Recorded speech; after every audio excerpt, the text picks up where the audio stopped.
Oops. MIT researchers debunk global warming data report confirms President Trump was right to pull out of Paris climate agreement. But Al Gore and Barack Obama say scientists were exposed for manipulating climate data during the 2011 ClimateGate scandal when 5,000 emails were released from scientists proving that the science behind their studies is inconclusive and mostly a result of manipulating climate data to fit the political message they were trying to convey. 3 themes emerged from the emails that were released in the ClimateGate scandal. 1. Prominent scientists central to the global warming debate are taking measures to conceal rather than disseminate underlying data and discussions. 2. These scientists view global warming as a political cause rather than a balanced scientific inquiry. And 3. Many of these scientists frankly admit to each other that much of the science is weak and dependent on deliberate manipulation of facts and data. Forbes. A new report on global warming data has now proven President Donald Trump to be right to pull out of the Paris Agreement. The report analyzed climate data such as global average surface temperature, GAST, the NOAA, and Hadley. SHFTP-LAN reports. According to the report, which has been peer-reviewed by administrators, scientists and researchers from the U.S. Environmental Protection Agency, EPA, the Massachusetts Institute of Technology, MIT, and several of America's leading universities, the data is completely bunk. In this research report, the most important surface data adjustment issues are identified and past changes in the previously reported historical data are quantified.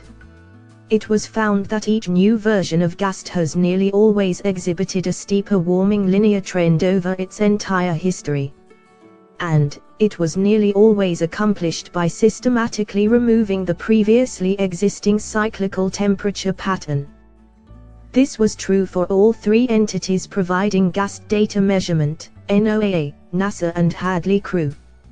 As a result, this research sought to validate the current estimates of GAST using the best available relevant data. This included the best documented and understood data sets from the US and elsewhere, as well as global data from satellites that provide far more extensive global coverage and are not contaminated by bad sighting and urbanization impacts. Satellite data integrity also benefits from having cross-checks with balloon data. The conclusive findings of this research are that the 3 GAST data sets are not a valid representation of reality.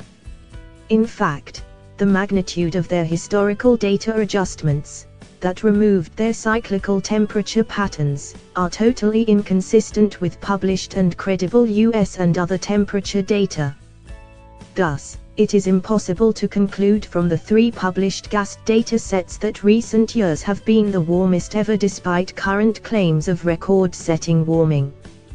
Finally, since GAST data set validity is a necessary condition for EPA's GHG/CO2 endangerment finding, it too is invalidated by these research findings. Full abstract report. Fox News reported on President Trump pulling out of the Paris Agreement per his campaign promise. He is leading. President Trump is withdrawing the United States from the Paris Climate Accord.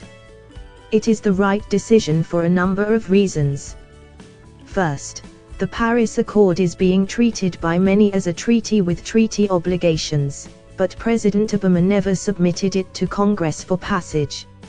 Second, though President Trump could have left it in place and done nothing, his successor could have easily revived it if left in place. Third, the structure and implementation of the Paris Accord set a terrible precedent. President Obama worked for what amounts to a global agreement with voluntary measures, but those measures would impact the American economy. But, despite that impact, President Obama did not present the Paris Accord to Congress for ratification or debate. Members of the liberal establishment were outraged. Obama criticized President Trump's decision to pull out of the Paris Climate Agreement with the following statement. A year and a half ago, the world came together in Paris around the first ever global agreement to set the world on a low-carbon course and protect the world we leave to our children. It was steady, principled American leadership on the world stage that made that achievement possible. It was bold American ambition that encouraged dozens of other nations to set their sights higher as well.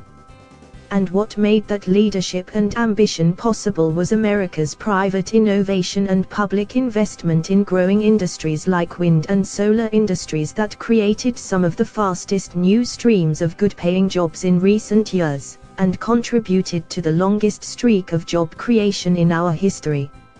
Simply put, the private sector already chose a low-carbon future.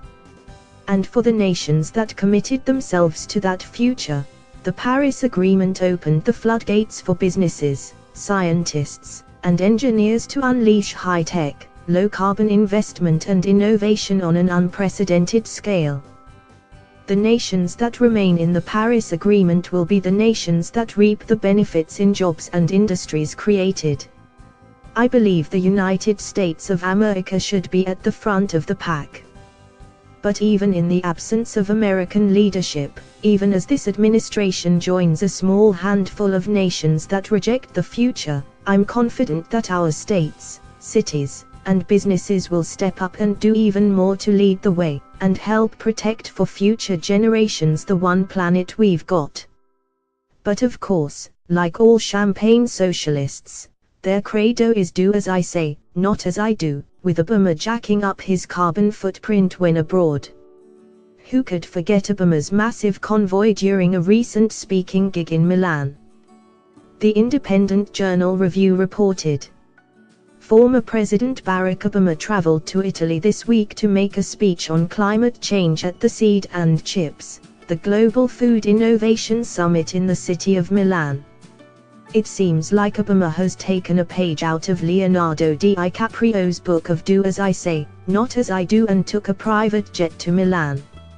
Not only that, he had a 14-car convoy to get into the city, which also included protection from above with a helicopter. It doesn't end there. According to the Daily Mail, 300 police officers were used to protect the former president. The fleet of 14 included multiple SUVs, police cars, and sedans, not to mention a few motorcycles. Join USA Politics Today and share this article now. Together we will make America great again. Thanks for watching. Please like, share and don't forget to subscribe English News Hub for new excited videos.